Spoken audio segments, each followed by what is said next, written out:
I've always believed that the most dangerous people in business aren't the loud ones. It's the ones who think they're the smartest in the room, without ever checking who's actually in it. My name is Linda. I've worked at Colburn Tech for 8 years, long enough to survive 2 restructurings, 3 failed product launches, and a global crisis. I'm not flashy. I don't throw around titles. But I know this company better than anyone else on the 12th floor. What most people didn't know, including my new boss, was that I was also the silent investor who helped keep the company afloat during its darkest year. Back then, when our CEO begged for emergency funding to avoid a hostile takeover, I stepped up quietly, using the inheritance my grandmother left me. In exchange, I became the majority shareholder, but I never told anyone, not even my closest colleagues. My name appeared on paper in a holding firm registered out of state. No spotlight, no ego. I just wanted the company to survive. And then he arrived. Jacob Moore, newly appointed Executive Director of Operations, tall, polished, MBA from Stanford, all charm and spreadsheets. He introduced himself to the team like a motivational speaker. "Change is coming," he said, his grin almost too white. "We're going to take this company to the next level." At first, I gave him the benefit of the doubt. Change wasn't always bad, but it became clear very quickly that Jacob wasn't here to lead. He was here to conquer. He started making cuts, first to the admin team, then to product development. People who had worked here for a decade were suddenly no longer aligned with the company's vision. And in every team meeting, Jacob managed to make himself the hero. He loved the sound of his own voice so much that I started keeping tally of how many times he said, "Let me simplify this for you." By week 3, he still hadn't asked me a single question about my role. I had built the analytics division from scratch, developed the tools that saved us over $2 million in losses last year, and led the most successful client migration in company history. None of that mattered to Jacob. To him, I was just another name on an org chart. One Thursday morning, I was sitting at my desk reviewing data models when his assistant came in. "Jacob would like to see you in conference room B now." No context. No explanation.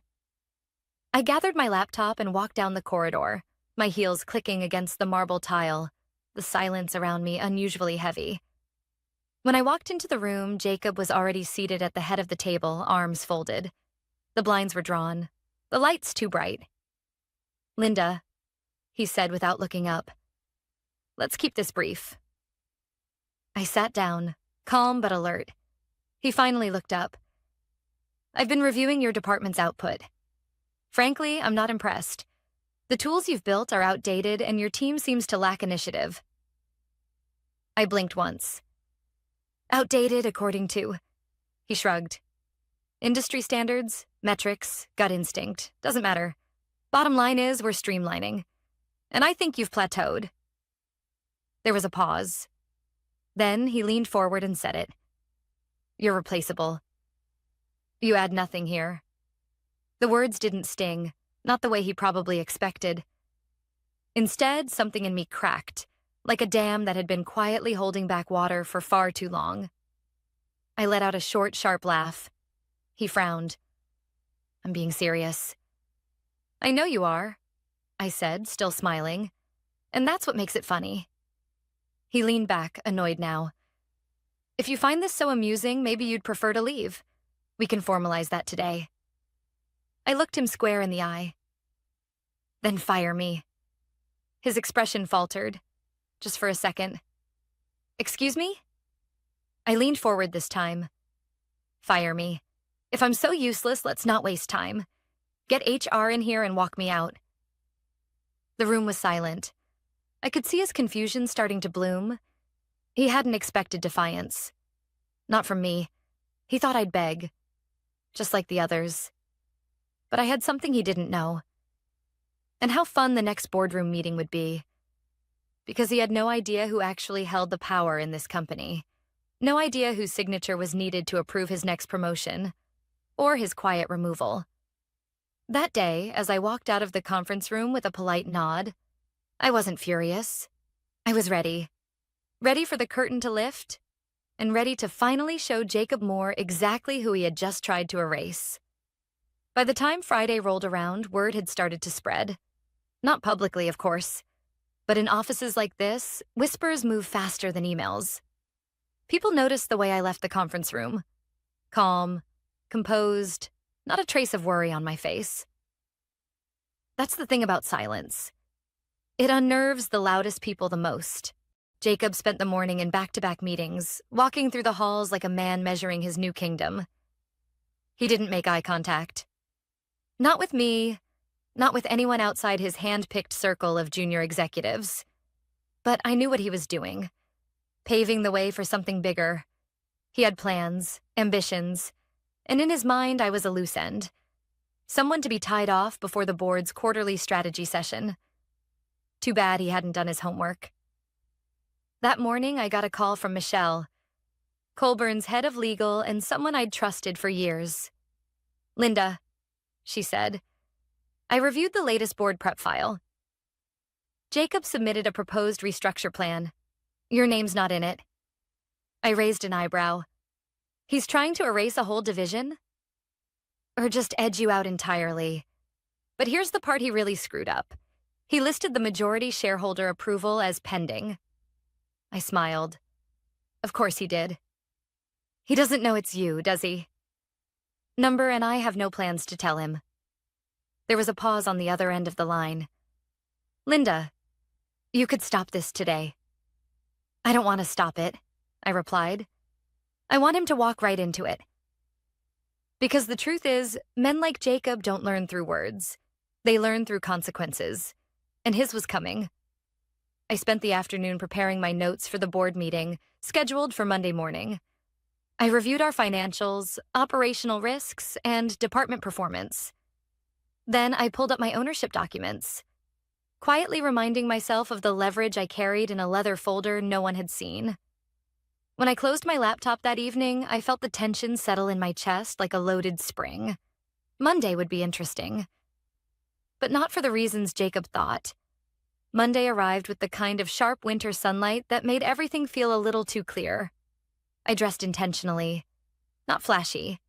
Just precise. Tailored navy blazer, clean white blouse, hair tied back, the look of someone you don't overlook twice. The boardroom was already half full when I arrived. Michelle caught my eye and gave a small nod. I took my seat near the far end of the table, my usual spot. Jacob walked in 10 minutes later, confidence radiating off him like heat. He took the seat to the right of the chairman, cleared his throat, and opened his presentation. "Good morning, everyone. I'd like to begin with a vision. A leaner, more aggressive Colburn tech. One that thrives by cutting through outdated practices and redefining leadership." His eyes scanned the room as he clicked through slides. Charts, buzzwords, projections, all tailored to impress. Then came the final section. "In order to accelerate innovation, I propose a structural change to the analytics division. We'll transition Linda Geller's role to an external advisory position, with her duties redistributed to more agile junior staff." He said it without even glancing in my direction. A few board members shifted in their seats. Michelle stared at him, stone-faced. Then the chairman spoke. "Before we proceed, we need shareholder approval for any structural changes at that level." Jacob nodded. "I've listed it as pending. I was under the impression it wouldn't be a problem." It was time. I cleared my throat. Calmly. Clearly. "I'm afraid I can't approve that." Jacob blinked. "I'm sorry?" I said no. He turned toward me, confused. "With all due respect, Linda, you don't have the authority." "I do," I said, reaching into my folder. I placed a copy of the ownership structure on the table, sliding it toward the chairman. Michelle leaned forward and confirmed. "She does. Linda is the majority shareholder through Geller Holdings. It's been verified since the last capital raise." The silence was thunderous. Jacob stared at me, lips parting, then closing again. For the first time since he arrived, he looked unsure. I didn't know." I tilted my head. "That's exactly the problem, Jacob. You've been making sweeping decisions without understanding who you're dealing with. or what they've done for this company. The chairman leaned back in his chair. Well, that certainly changes things. Jacob turned red. Why didn't anyone tell me? I didn't flinch. Because you didn't ask. You assumed? He opened his mouth to speak, but no words came. Just silence. Heavy. Defeated. The chairman spoke again, this time to the room. We'll take a short recess. Linda, if you'd stay back for a moment. As the others filed out, Jacob remained frozen in his seat. I didn't look at him. I didn't need to. His silence said enough. Because that morning, Jacob Moore finally realized the boardroom wasn't his kingdom. It was mine. And I was just getting started. After the boardroom cleared out, the silence felt different. Not the kind that comes from uncertainty, but the kind that follows a shift in gravity. The kind people notice but don't yet understand. I remained seated while the chairman reviewed the documents I'd handed him.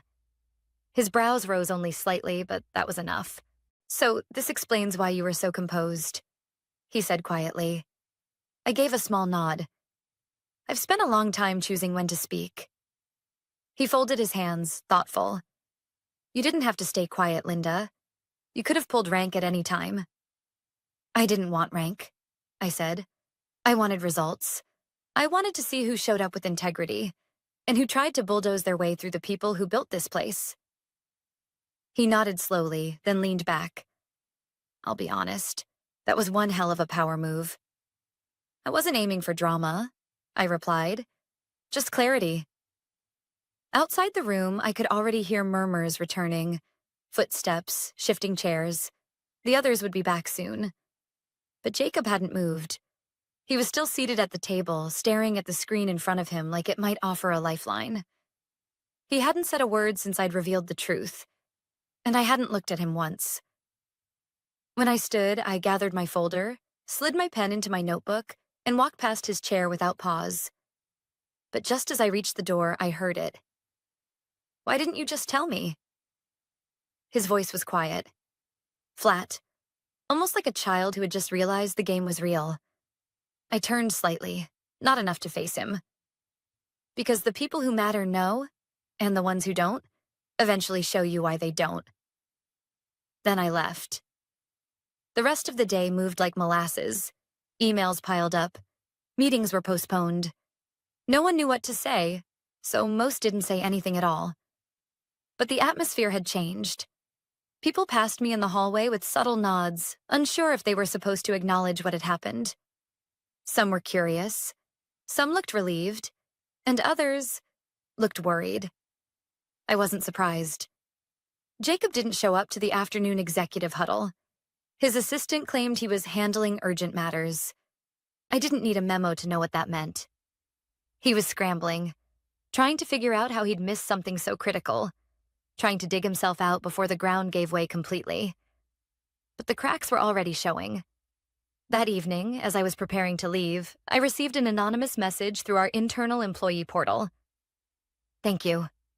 You don't know me, but I've watched him steamroll half my team these past few weeks. It means a lot to see someone finally stop him. There was no name, no department listed, just a quiet note of gratitude from someone who'd clearly been holding their breath for too long. It was the first of many. By Tuesday, 5 more messages came through. Then 12.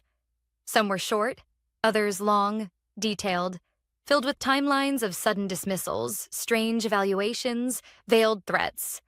I compiled everything into a private file, not for revenge, for proof. Because I knew Jacob. Men like him don't fold after one bad hand. They find a new deck, a new angle, and if he couldn't oust me directly, he'd try to undermine me indirectly, through whispers, metrics, division. Sure enough, it started with a memo, titled, Reevaluation of Departmental Efficiency. It came from Jacob's office late Wednesday, flagged for immediate review. It requested access to team performance data across the analytics and finance divisions. Subtle, strategic, designed to look like oversight but aimed like a weapon. I smiled. He was predictable. And that made him easy to outmaneuver. I picked up the phone and called Michelle. I think it's time we take this up a notch, I said.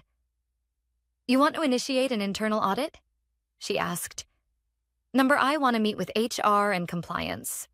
Off the record. I'm not accusing anyone of misconduct. Yet. But I want a record of everything that's happened since Jacob arrived. There was a pause. Then, understood.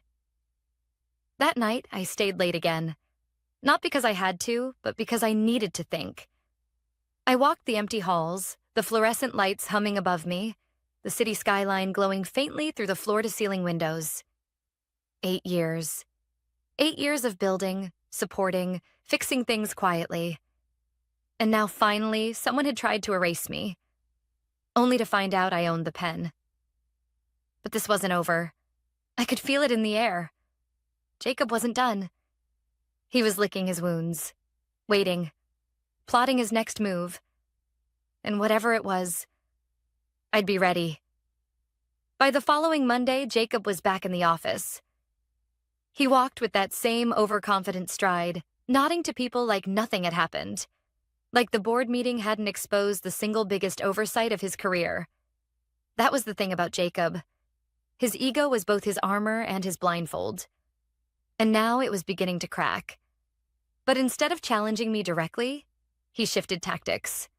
That week, I noticed small, subtle changes. First, it was the data permissions. My team suddenly lost access to 2 of the core reporting dashboards we'd used for years. When I contacted IT, they said the change came from an executive directive. Streamlining workflows, they called it. No one would admit whose directive, of course. But I didn't need to ask. Next came the client meeting shuffle. My scheduled presentation with our largest analytics partner was reassigned. I only found out when my calendar sent me a cancellation alert, 15 minutes before the meeting. When I followed up, Jacob's assistant said it had been rerouted to better align with operational leadership. I could feel it happening. He wasn't coming for my job anymore. He was coming for my credibility. It was slow, intentional, a quiet sabotage. He wanted the perception of my influence to erode, inch by inch. Not by confrontation, but by control.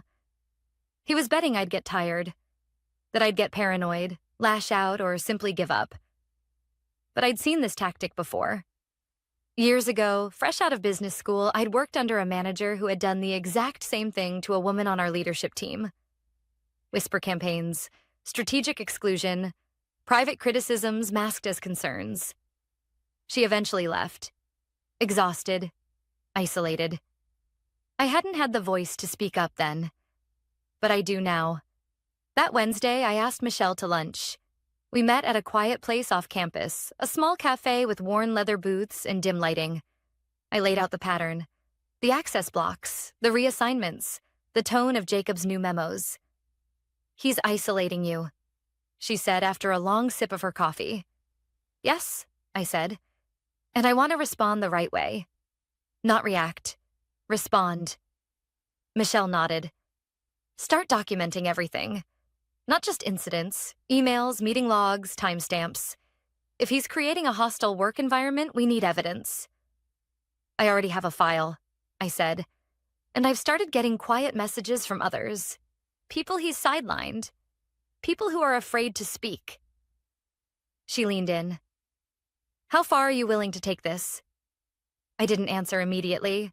Then, as far as I have to. I won't be pushed out of the company I helped save. Not by a man who walked in with a shiny resume and a superiority complex. Over the next few days, I became meticulous.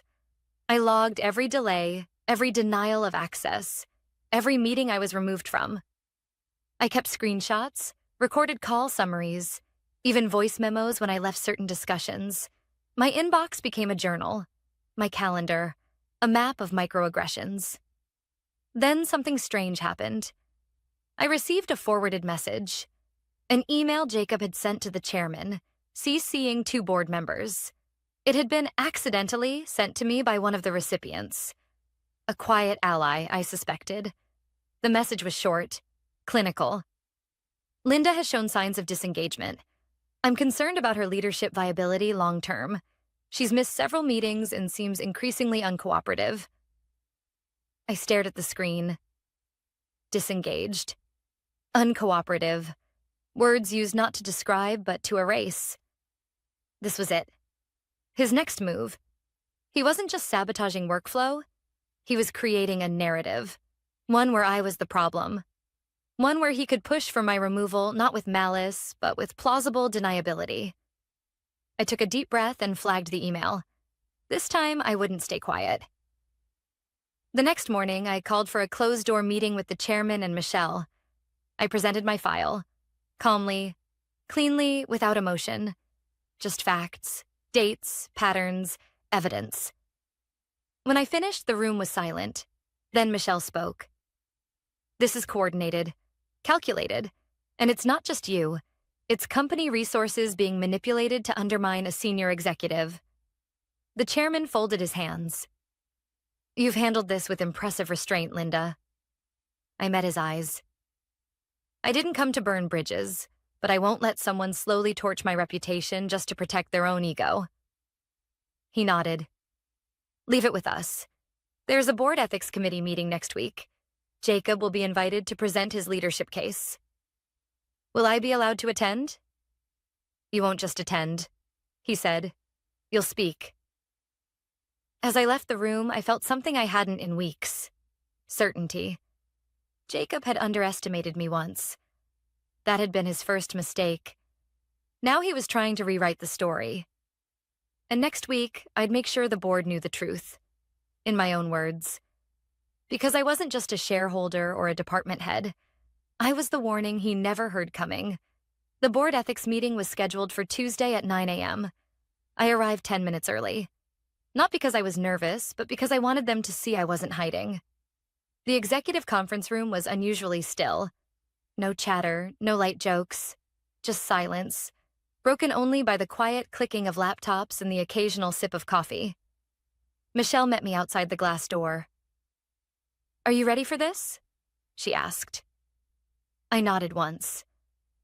I've been ready since the day he tried to erase me. Inside, the board members were already seated. The chairman, the CFO, 2 senior advisors, and the company's external HR counsel. At the head of the table sat an empty chair. For Jacob. He arrived at exactly 8:59. Still polished, still smug.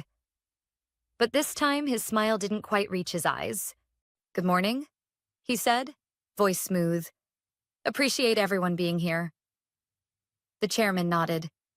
Jacob, you've been invited to respond to several internal concerns raised about your leadership conduct over the last 6 weeks. You'll have time to present your perspective.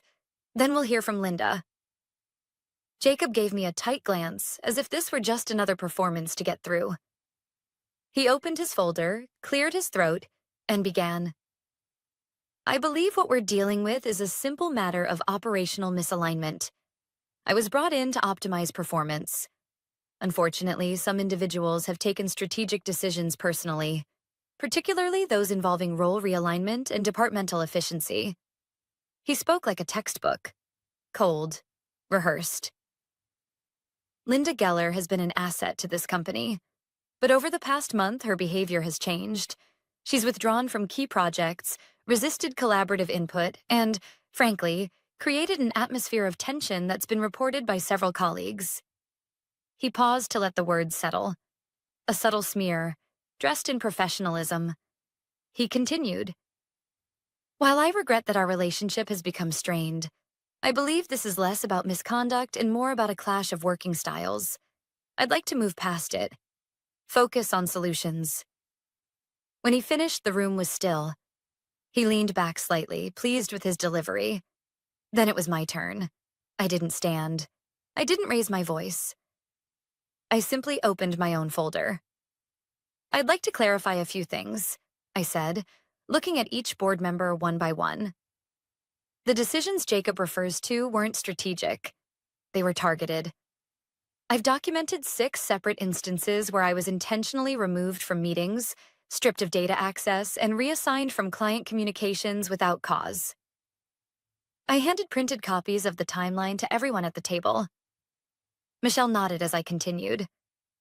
These weren't performance-based decisions. They were deliberate moves to push me out, to isolate me. After I revealed I was the majority shareholder, the tone changed. Subtly at first. Then systematically. I paused. And I'm not the only one. I reached into my briefcase and pulled out a second folder. Inside were the anonymous reports I had received from employees across multiple departments, each one recounting similar tactics: gaslighting, exclusion, demeaning evaluations with no basis in fact. The same pattern appears in every story: abrupt restructuring, no transparency, no support, just quiet pressure to leave. The chairman glanced through the reports, his face tight. Additionally, I said, I received a copy of an email Jacob sent to the board stating I had disengaged from my duties. That email was based on meetings I had been removed from without my knowledge.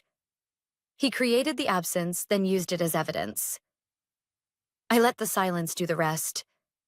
Jacob's composure faltered. These are one-sided accounts, he said quickly. You can't take anonymous complaints as fact. Michelle spoke up then, calm, firm. Actually, we've corroborated several of the events Linda documented. IET confirmed the access removals came directly from your office. HR has flagged similar concerns raised internally, ones that were never followed up. The chairman folded his hands. Jacob, he said, your role here was to lead with integrity. Instead, you created an environment of manipulation and fear. You misused your authority, and now the board has to decide what that means for your future here. Jacob looked at me, his voice rising for the first time. This is a setup. You all let her trap me. No, I interrupted, calm as ever.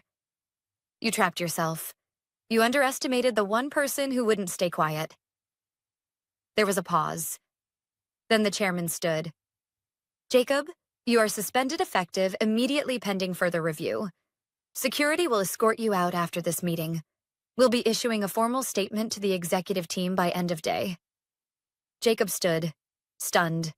His face, once smug, had collapsed into something I'd never seen from him before. Disbelief. I built this, he started.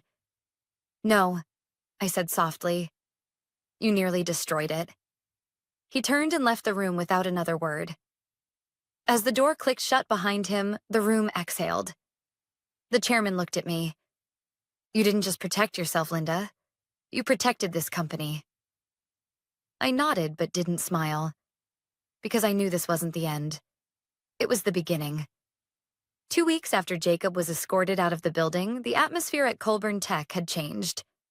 Not with fanfare or celebration. There were no emails praising justice, no office-wide announcements. But the silence itself felt different now. No longer heavy with suspicion, but open. Light. People made eye contact again. Laughter returned to break rooms. Meetings started to feel like actual collaboration, not battles of posturing and control.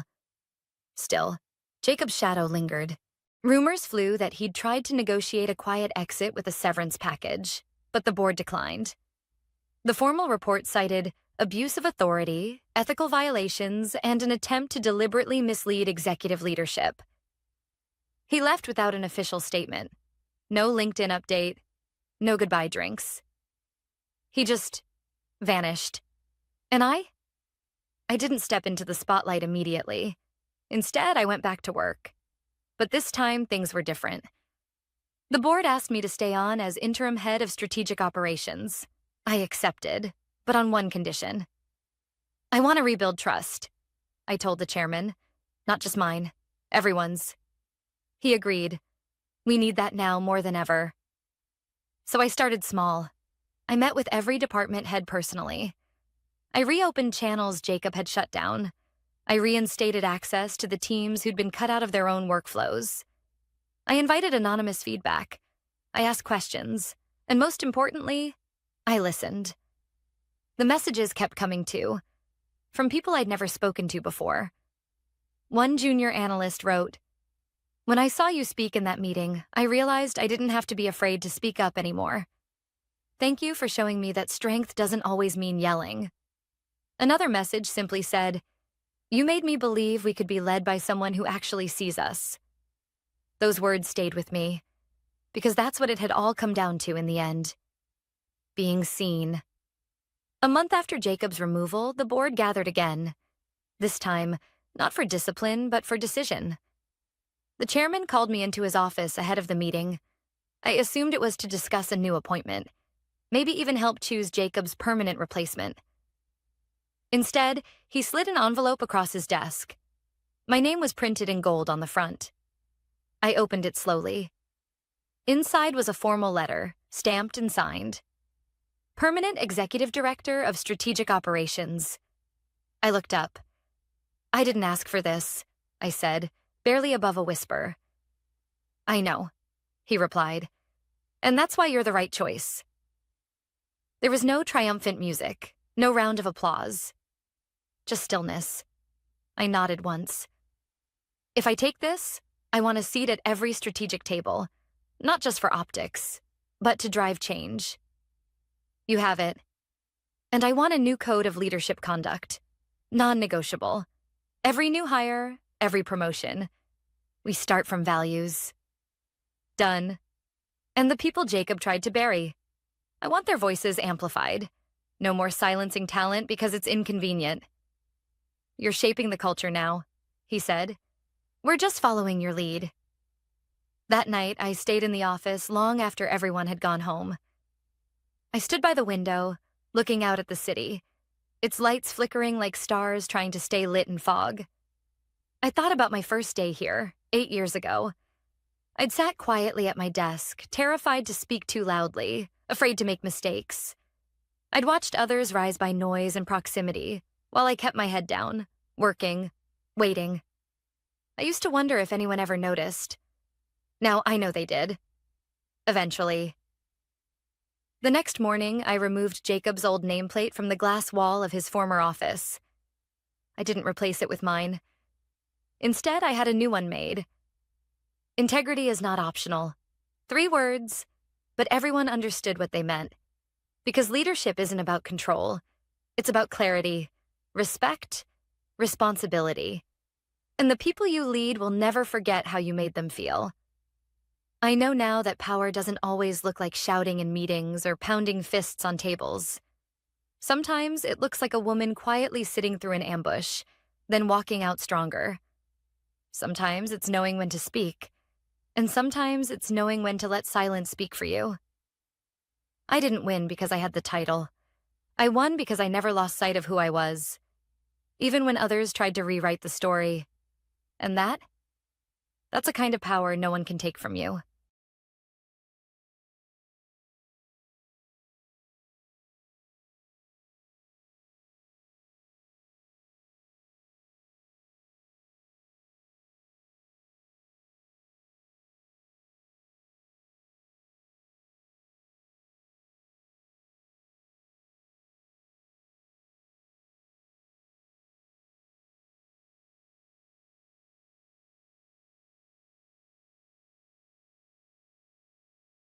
My name is Amanda. I'm 47 years old, and until last month, I was the senior systems architect at Braverton Analytics, a data firm headquartered just outside Chicago. For 18 years, I was the invisible engine behind their most valuable asset. A custom-built, self-healing database system that processed $650 million in annual contracts. Logistics firms, federal procurement agencies, medical data companies, they all relied on it.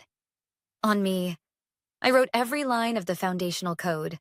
I designed the entire security framework. I handled every major upgrade. When the system needed patching at 2 a.m., I didn't send someone. I logged in myself. So when my boss, Darren Price, summoned me to his office one rainy Thursday morning, I didn't expect to be ambushed. "Come in, Amanda," he said, smiling too much. That smile, polite, shallow, practiced. Something in my gut tightened. His son, Jordan, was already seated across from him. 23, maybe 24, with a sleek fade, designer hoodie, and that permanently smirking look Gen Z influencers have mastered. He was scrolling something on his Apple Watch. I sat. Darren folded his hands on the desk like a pastor delivering bad news gently. "We've been talking about the future of Braverton, Amanda," he began, "and we think it's time to modernize. Fresh blood, fresh ideas." I nodded slowly. "Okay, what does that mean?" He smiled wider. "Jordan just finished his master's in digital innovation. Top of his class. He's going to be joining the tech division, shadowing you for a while." I glanced at Jordan. He didn't look up. "Shadowing me?"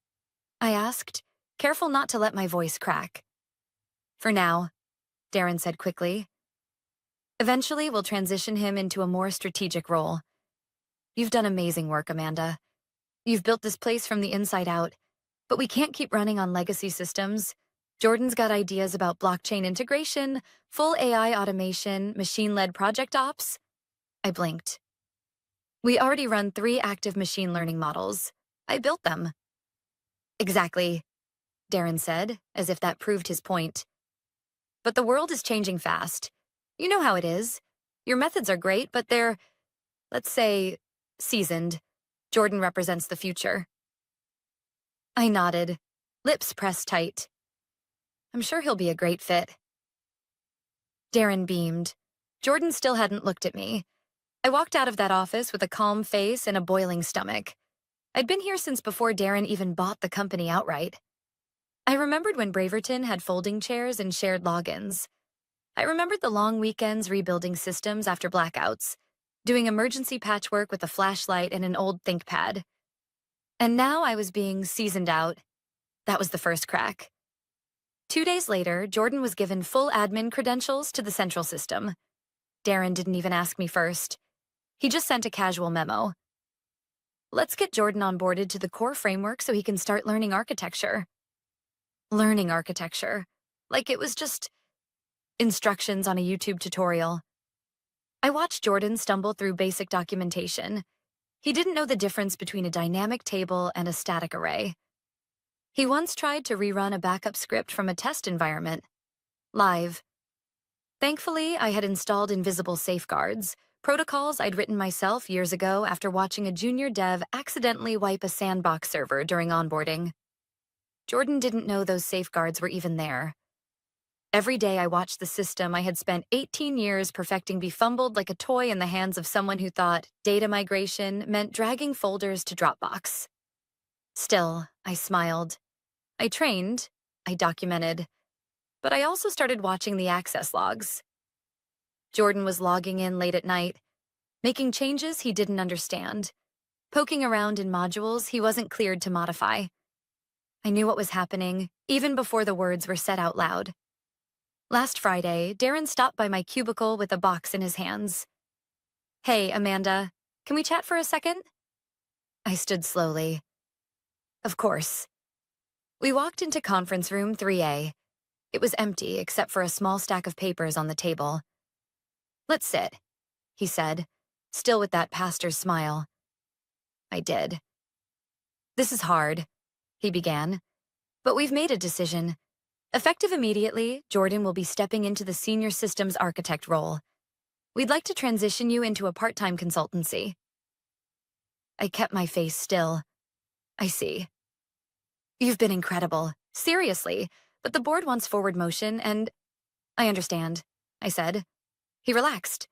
"You do?" I smiled gently. "Absolutely. Jordan's got fresh ideas. He's the future." He exhaled, grateful. "Thank you, Amanda." I stood, took the papers, shook his hand. Then I walked back to my desk, opened my laptop, and typed a single command. Not to destroy anything. Not yet. Just to awaken a system I'd quietly embedded into the architecture 5 years ago. A failsafe designed to protect Braverton's data from hostile intrusions, cyber attacks, or, in this case, reckless incompetence. It started a countdown, but I could stop it at any time. They had 7 days, and they didn't even know the clock had started ticking. I didn't sleep that night.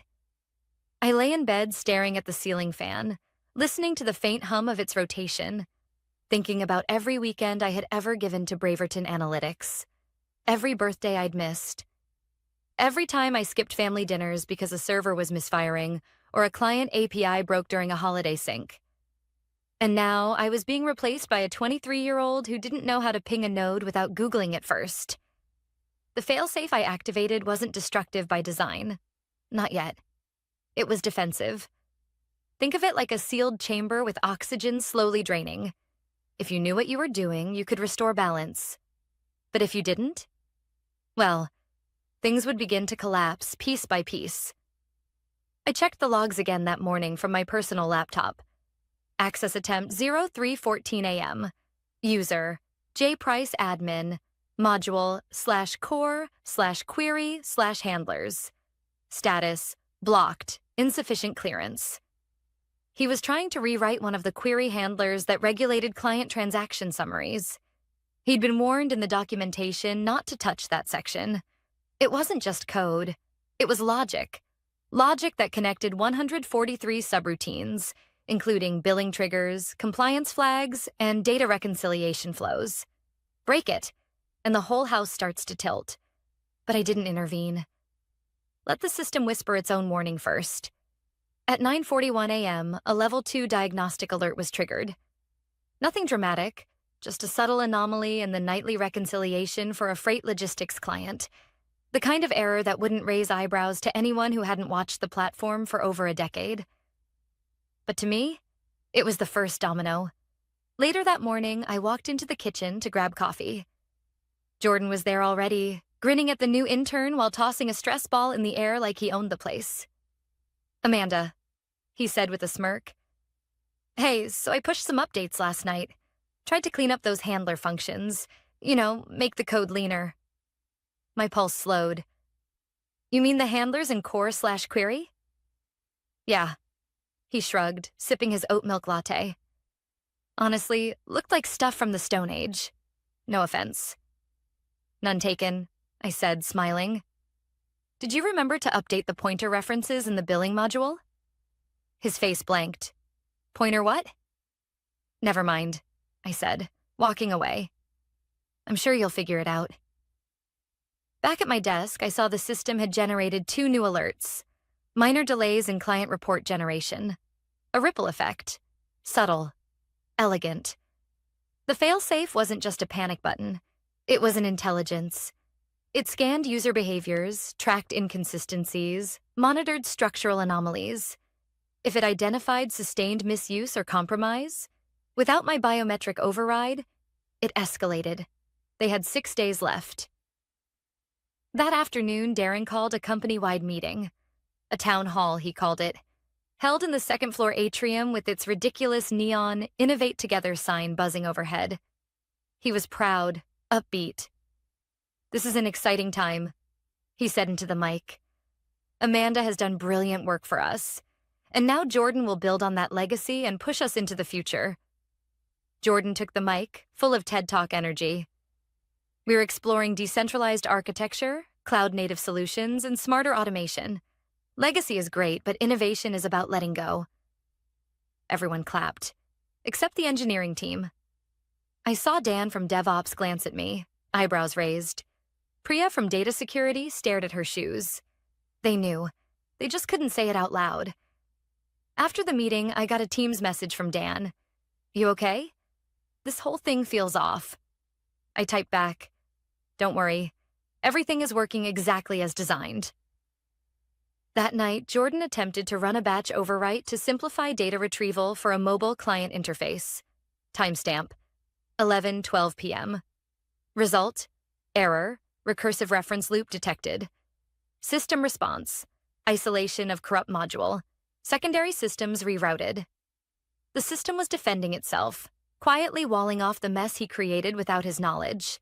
But now the errors were surfacing. By Thursday morning, client support was fielding calls about slowdowns. Darren forwarded me a message from an insurance client complaining about delays in claim audits. I replied calmly, "Looks like some system-level changes caused timing drift. I'm happy to consult if needed." He didn't respond. The countdown moved quietly into day 3. And still, they didn't know the system had started building its own walls. Firewalls, sandboxes, containment zones. What they were slowly doing was locking themselves out. By Friday, Jordan had tried 5 new improvements, all of which triggered silent lockdowns. The failover servers rerouted automatically, masking the chaos from most clients for now. But under the surface, the system was starting to isolate its core, like a body identifying infection. I sat in my office Friday afternoon and opened my laptop again. Accessed a hidden log directory I'd created 6 years ago. Status: containment active. Integrity degrading. Countdown: 4 days. I closed the laptop slowly, looked out the window. It was raining again. A part of me hoped they'd see it, that someone would stop Jordan, that Darren would realize what he'd done. But the other part? The one that had spent 2 decades being overlooked, undervalued, replaced? That part was just waiting for the system to do what it was always built to do: protect itself, even if that meant burning everything down to do it. By Monday morning, the first real cracks had begun to show. Not in the system, in them. A group of junior analysts from client support had flagged inconsistencies in 3 separate reports.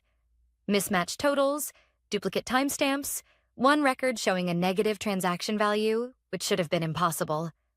They sent the tickets to Jordan.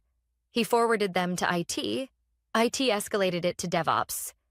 DevOps sent it to me. Even though, officially, I wasn't part of the chain anymore. I opened the logs from my home terminal, sipping coffee in my kitchen while the sun climbed slowly through the clouds. The issues were minor, for now. Side effects of corrupted logic paths, triggered by Jordan's attempt to consolidate 4 distinct data layers into a single query string. It had saved milliseconds in speed, but at the cost of accuracy. In other words, he'd optimized the wrong thing. I sent a calm, concise report to IT. Recommend rollback of query 3AV3 to previous stable build. Logic conflicts with reconciliation subroutines could cause exponential data drift. No reply. At 10:04 a.m., Darren called. "Amanda," he said, trying to sound casual. "You have a second?" "Sure. You've seen the report issues, right?" "I have." "What do you think's going on?" "Best guess? Structural conflict, possibly due to a recent code change that didn't fully integrate with our legacy layers." Pause. "We're not calling it legacy anymore," he said, almost chuckling. "It's the new system now." I smiled, even though he couldn't see me. "Of course, the new system." Another pause. "Can you come in for a few hours today?" he asked. "Just take a look under the hood?" I hesitated. Not because I couldn't, but because I wanted him to sit with the reality a little longer, to feel the weight of what he'd chosen. But I said yes. Calmly, professionally. I wasn't done yet. I arrived just after noon. The front lobby felt colder somehow. The receptionist, a new girl who didn't know me, asked me to sign in. I walked past rows of sleek open-plan desks where engineers wore headphones and tapped out quick lines of code, oblivious to the slow avalanche building beneath their feet. Jordan wasn't at his desk. Darren was in meetings. I sat down at an empty workstation, opened my admin console, and dove in. The failsafe had completed its second stage, self-containment. Key modules had begun to operate in isolation. External queries were timing out, though the user interface still showed dummy results, a function I'd programmed in years ago to mask internal failures during high-traffic testing periods. Smoke and mirrors. I checked the countdown. 2 days, 18 hours, 42 minutes. That's when I noticed something else. Someone was trying to find it. Not the core system itself, but the hidden modules, the embedded security architecture, the legacy protocols. Someone had been running backdoor scans, querying architecture maps, tracing old admin logs. They were close. I ran a trace. IP 10.25.3.41, Workstation 21B, internal, executive level. I walked upstairs and saw exactly what I expected. Todd, the CTO, Darren's right hand for 7 years. A man who once told me, "We need more automation and fewer human bottlenecks." He'd been silent through all of this, but now it looked like he was finally asking the right questions.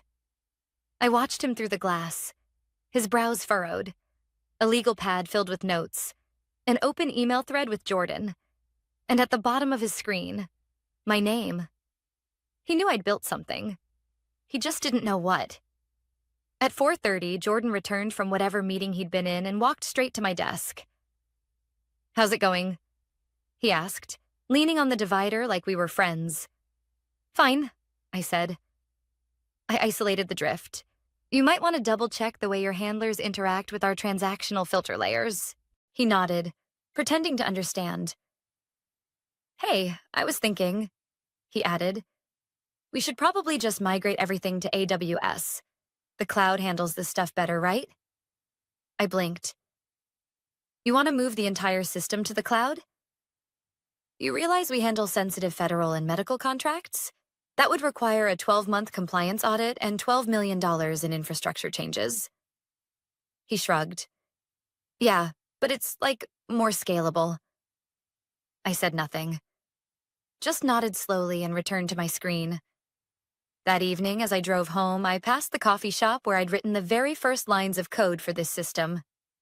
Back when Braverton was just an idea on a napkin, before the contracts, before the money, before the betrayal.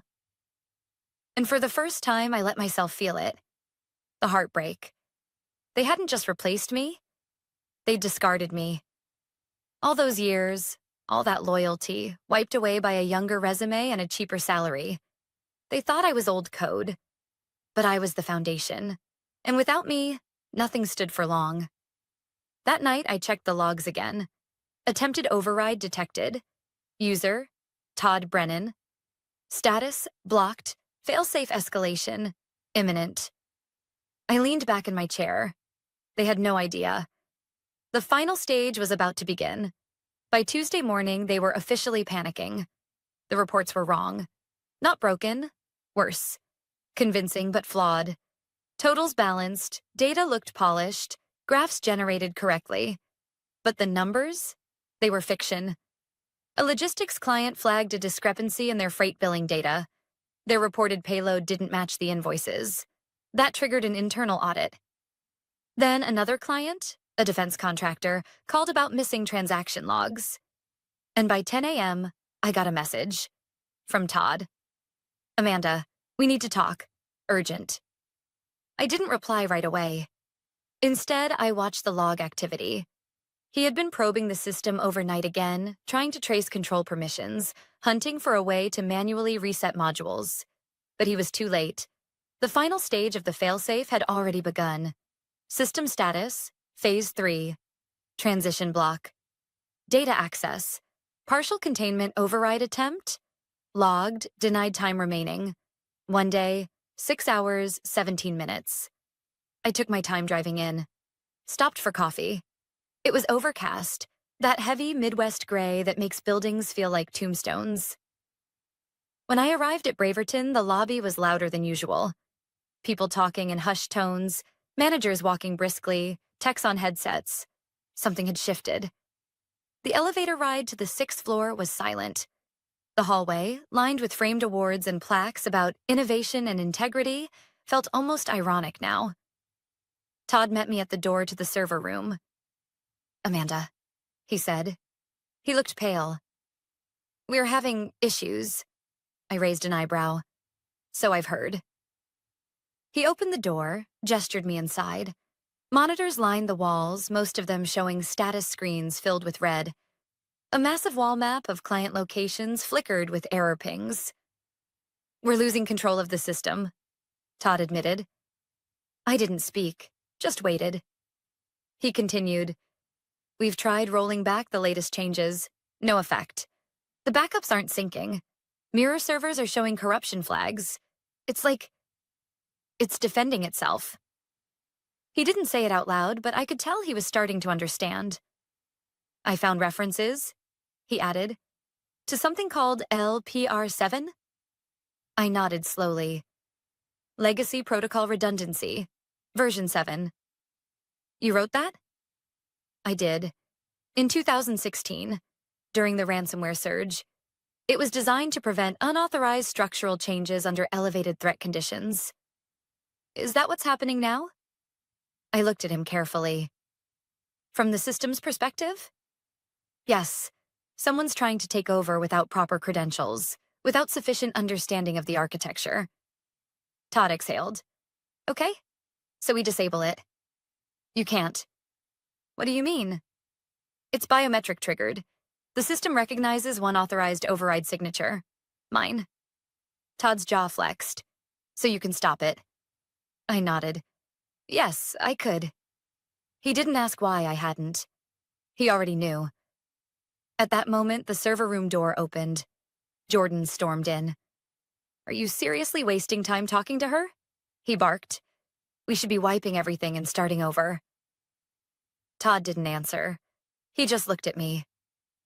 Jordan turned to me directly. This is sabotage. You did this. I kept my voice even. You did this. You pushed changes you didn't understand, broke structures you never learned, triggered a protocol you didn't even know existed.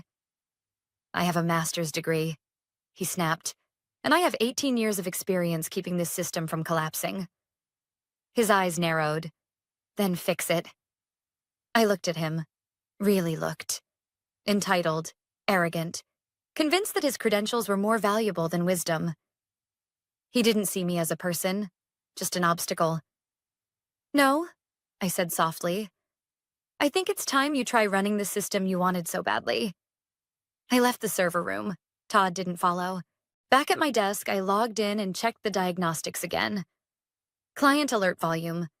6 times normal regulatory alerts triggered. 3 live transaction systems. Unstable time remaining, 29 hours, 12 minutes. Emails were flooding in. Subject lines like, urgent, missing reconciliation report. Error, cannot access back-end reporting tools. Amanda, please advise ASAP. But I didn't respond, because for years I was the safety net, and they had decided I wasn't worth keeping. At 3 p.m., Darren finally called. Amanda, he began. I know you're upset, but we really need your help. I waited. This thing Jordan started, it's gone too far. The board is breathing down my neck. We're losing clients by the hour. You built this system. Just tell me what we need to do. I stayed silent for a few seconds. Then, you made your decision. I didn't know, he said, voice cracking slightly. I didn't realize how complex everything was. No, I said. You didn't care. A long silence followed. Then, quietly, are we going to lose everything? I closed my eyes, thought about the long nights, the loyalty, the trust I'd given for free. Then I said, that's up to the system now. I hung up. Tomorrow, at 5 p.m., the countdown would end. And whatever remained, or didn't, would speak for itself. By Wednesday morning, Braverton Analytics was on fire. Not literally, but close enough. The parking lot was already half full by 6:45 a.m., executives who normally strolled in past 9 now sprinting across wet pavement with phones pressed to their ears. The building had the air of a sinking ship, full of people trying to find dry land before the final plunge. I sat in my car across the street, engine off, watching it unfold like an old film. The same building I'd entered every day for 18 years. The same front desk I'd once repaired after the badge system glitched. The same corner window where I watched storms roll in over the lake. Now, the system inside that building was eating itself alive. At 7:12 a.m., my phone buzzed. A message from Priya in data compliance. Amanda, do you know what's happening? All regulatory reporting files are corrupt. Jordan says it's a bug, but this doesn't feel like a bug. I didn't respond. Not yet. Instead, I opened my laptop. System status, Phase 4. Defensive lockdown active access attempts, past 6 hours. 317 admin override attempts, 19 all block time. Remaining 9 hours, 48 minutes, Jordan had been trying everything. Command line overrides, system restore tools, a botched attempt at reverse engineering the biometric handshake protocol. The logs told a clear story. Desperation without understanding. He had removed my name from the admin access list. What he didn't realize was that the failsafe didn't rely on user credentials. It recognized my fingerprint. The one scanned every morning for years on that server room panel. That scan was my silent bond with the system. My presence had always been the signal that everything was safe. Now that signal was gone, and the system was preparing for its final act. At 10:21 a.m., Braverton's largest client, Crestwell Logistics, formally terminated their contract. Their live dashboard had shown them the same shipment 6 times in a row with altered timestamps, a compliance red flag. They reported Braverton to the Department of Transportation's Digital Security Division within 30 minutes. By 11 o'clock, 3 more clients followed suit. At 11:36, I got the call.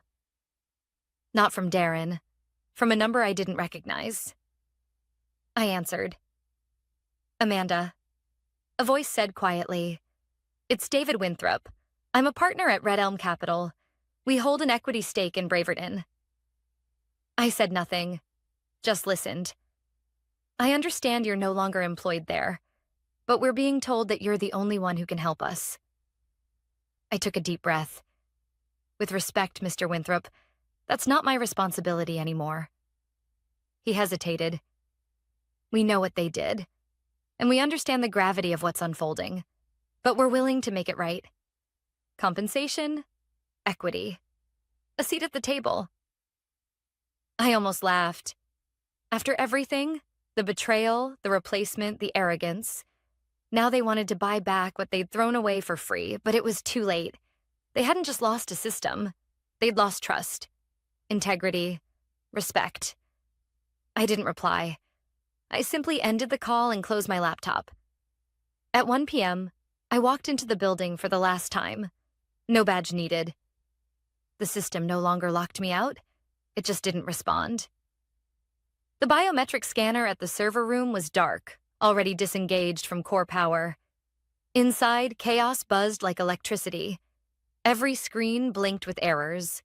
Servers flashed amber. Backup drives spun without syncing. On the master terminal, a countdown clock glowed in bold red. Time remaining, 3 hours, 57 minutes. Todd stood nearby, staring at the screen like it might change if he willed it hard enough. "You did this," he said when he saw me. I didn't deny it. But I didn't admit it either. Because the truth was, they did this.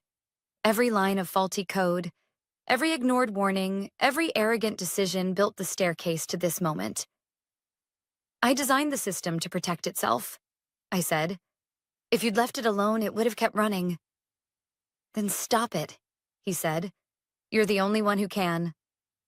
I looked at him, and I thought about every time I'd been passed over, every meeting where my voice had been ignored, every moment where I carried the company in silence, unseen, and how in the end they didn't fail because of what I did. They failed because of who they became. "I'm not your employee," I said. "I'm just legacy code." He opened his mouth, but I was already walking away. As I reached the door, I glanced back one last time. On the screen, the countdown continued. 3:55:12, 3:55:11, 3:55:10. And still, no one knew how to stop it, because the only person who ever did had already let go. I was home by 4:30 p.m. I didn't rush. There was nothing left to rush for. I made tea, sat on the back porch, and listened to the hum of cicadas rising with the early summer heat. The same porch where I'd spent weekends fixing code that no one else could understand. The same porch where I missed birthday parties and cookouts because the system needed me. And now? Now the system was about to speak for itself. I opened my laptop one last time. Failsafe protocol. Active final lockdown. Engage time remaining 00:29:43. At Braverton, I imagined the scene. Executives scrambling, IT teams shouting across conference tables. interns tasked with printing emergency reports that wouldn't generate. Somewhere Jordan would be pacing, trying to make calls that went to voicemail. Darren would be sweating through his shirt, whispering promises to investors over shaky Zoom calls. And Todd? He would be staring at a command prompt, hoping the blinking cursor would give him a miracle. But there would be none. Because the system wasn't crashing. It was protecting itself. The final stage wasn't dramatic. There were no explosions, no corrupted graphics, just a sequence of surgical actions executed by a protocol I'd written during a stormy weekend in 2016 after a government agency warned us about zero-day vulnerabilities. It was called Total Data Integrity Protocol. The rule was simple. If authentication fails and control is compromised beyond repair, initiate a zero retention purge. In human terms, wipe everything. Why? Because some data is too sensitive, too valuable to be left in the hands of the wrong people. If you can't protect it, you don't deserve it. At 5 p.m., the system checked for biometric confirmation. There was none. At 5:00:30, it began to purge. 3 backup servers simultaneously triggered failover loops that led to decoy modules, empty shells designed to mask the deletion in progress. Encryption keys self-erased. Storage paths were overwritten. Even cloud-based mirrors, long thought inaccessible, received the command through a time-locked function embedded 6 layers deep in the architecture. By 5:02, it was done. The platform was silent. Not broken. Gone. All $650 million worth of client data. Transaction records, internal processes, system blueprints, user logs, historical archives, every bit of it, dust in the wind. At 5:17 p.m., my phone rang. Darren. I let it buzz 3 times before I picked up. Amanda, he said. His voice was hoarse. We lost everything. I didn't say anything. Every client file is corrupted. The backups are dead. Even the cold storage offsite is unreadable. I sipped my tea. I know this was you, he added. I don't know how, but I know. I finally spoke. You don't need to know how. You just need to understand why. He was quiet. You replaced experience with entitlement, I continued. You traded trust for trendiness. And now you've learned what happens when you build a skyscraper on unstable ground. You've destroyed the company, he said bitterly. No, I replied. You did that the day you decided I was disposable. Silence again. Then, what do you want? That part actually made me laugh. Nothing, I said. I already have what I want. I ended the call. By Thursday morning, the headlines were everywhere. Braverton Analytics suffers unprecedented data failure. $650 million collapse linked to internal system catastrophe. Federal regulators investigate total data loss at tech firm. Their top clients. Gone. Lawsuits pending. Investors fleeing. The board? Silent. That same afternoon, a private cybersecurity firm released an anonymous analysis suggesting the failure was not due to external attack, but likely the result of internal system protection protocols triggered by mismanagement and unauthorized access. Nobody said my name, but people in the industry, they knew. I wasn't a ghost anymore. The following week, I got a message on LinkedIn from a recruiter at Vallon Ridge Capital, a firm I'd once dreamed of working for when I was 29, back when I still thought talent was enough. They didn't ask for a resume. They asked for a start date. I started at Vallon Ridge 1 month later. Triple salary, full relocation, remote flexibility. At onboarding, the CTO shook my hand and said, "We don't want a fresh face. We want someone who's been through fire and came out holding the blueprint." I smiled. Because I had. On my last day at Braverton, nobody said goodbye. But I didn't need a send-off. The system had already delivered the message for me. And somewhere, deep in an empty server rack in a shuttered office in Chicago, a tiny green light still blinked. Not with error, with closure.